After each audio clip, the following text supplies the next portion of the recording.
Okay, this is the second part about your loss of space laser rifle, no 3D prints. And what I'm going to start off with tonight is this right here. This is Balsa Wood. This is your best friend if you're going to create something. You want to sand it real nice. You can get these off of eBay. These are 2x4s. They're really nice and light. And what you do is you take them and you glue them together to get your workspace. And how I did the handle in this right here, you can see I used a template. Now what I'm going to tell you what we did was real simple. You take this and you enlarge it on your computer to match the dimensions of the gun. And I said before the gun is roughly about 36 to 38 inches. So what we did was we brought it up, we made a template. We printed it out on the printer, made a template. I laid it down here. I traced it and I cut it out. This, as you can see over here, is the grip. And I approximated this based on the size right here. So I'll be cutting this one out eventually. And I want to jump back real quick and put this together. I want to jump back real quick about this part here. Now this is the rings. I get asked this question a lot. You know, what are they made of?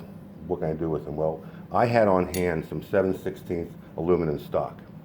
You can use wood, you can use plastic, what do you call it, plexiglass rod, and I got these off of eBay. They are 2.5 inches, and the reason why I pay attention to this is because if you're going to make what I showed earlier, you're going to have a clearance down here. If not, it's going to touch the rod. You don't want that.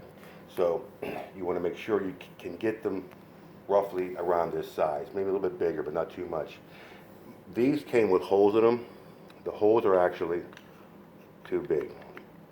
So either get them as blanks, which you can, drill them correctly so they fit nice and snug, and then you're gonna tap glue them in place.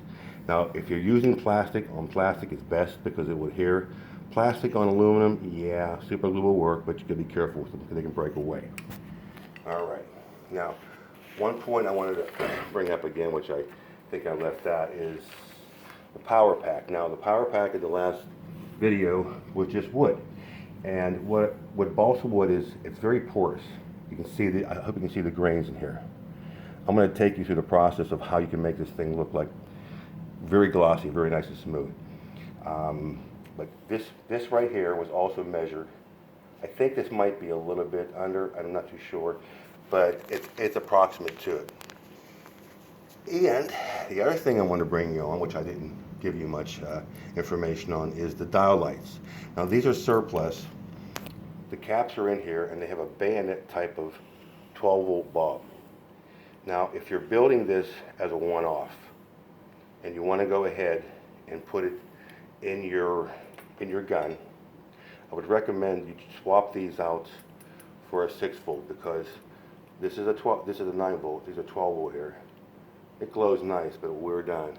And if you're going to make one out of balsa, drill straight through, all the way down, and take these off. And you can insert it all the way down. Oh, and I did forget something. Based on these pictures right here, I kind of rounded this off. It was a little over, but a 9x5 would be right around where you want. You might want to cut it though a little bit, get a bigger Sharpie, make it a little bit more because you can see in here it's really pronounced. Okay, now I'm going to move on to the main body. Since I am lighting mine up on top here, I cut this as an access because you're going to have to feed, this is my toggle switch in here. You're going to have to feed your battery, which will go all the way down here with an end cap. You're going to have to feed your light, which will go this way. This will be your forward one right here. And to complement this, when you're finished, you make this out of PVC. You take a piece of PVC like this, you cut it, and you go ahead and you fill this in, easiest way, fill it in with Bondo, and then go ahead and take your Dremel and just make a nice little outlet for it. And then you slide it in like that. Looks pretty good, doesn't it? Okay.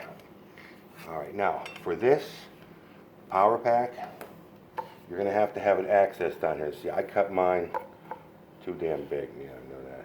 So, but anyway, when you're going to put your lights in, you got to have something to access. So if you want to put these in, you can always swap them out for LEDs and keep these in here, but you're going to have to drill all the way through so these lay down in here.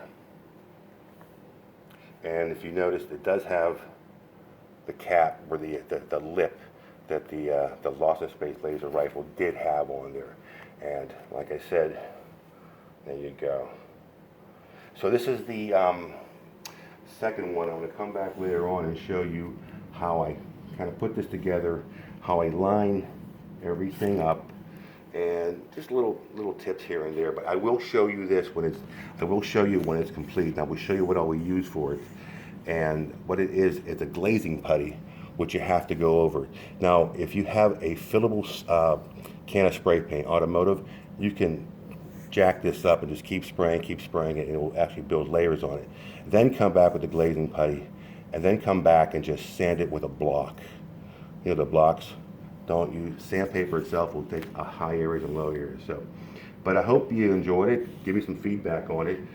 I'm sure I left a lot of things out, but this is basically how I'm getting to the point where eventually this will be for sale. How many minutes?